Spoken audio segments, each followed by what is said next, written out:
দূরীর রাজ্য অরিন্দমপুরে জন্মেছিল এক রাজপুত্র আর্জন। তার চোখে ছিল আকাশের রং, কিন্তু মনে এক প্রশ্ন, রাজা হওয়া মানে আসলে কি?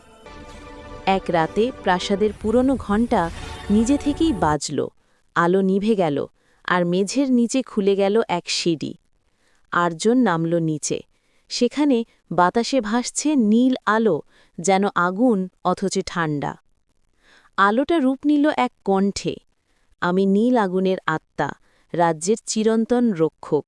যে সত্যিকারের সাহসী, সেই পারে এই আলো স্পর্শ করতে। আর্জন হাত বাড়াল। আগুন জ্বলে উঠল, কিন্তু পুড়ল না, বরং আলো ঢুকে গেল তার হৃদয়ে।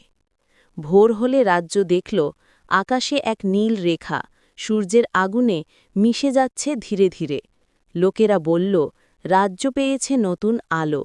আর আর্জন বলল, আমি রাজা নই, আমি শুধু আলো বহন করি।